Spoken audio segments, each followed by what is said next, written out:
ចាក់វាក់សាំងកាពីមនុស្សក្បត់បែតអើយមានថ្នាំឬអត់មេត្តាចាក់ឲ្យខ្ញុំផងមួយជីវិតខ្ញុំត្រូវគេបោះបង់ច្រើនដងឈឺចាប់ប៉ុនពេកកន្លងមិនចង់នឹងជួបក្តីស្នេហ៍ទៀតទេក្បត់លើកទី1មកពីខ្ញុំក្រ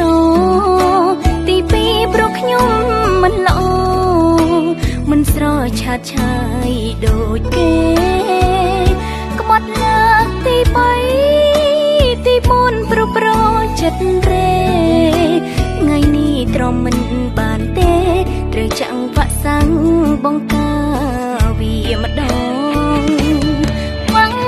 សាំងមួយណាដែលថាពូកែ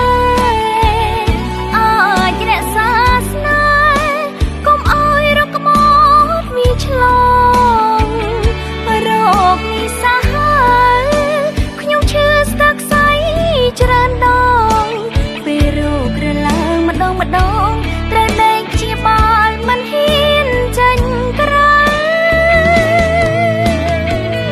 ចង់ចាក់វាក់សាំងកាពីគេបោក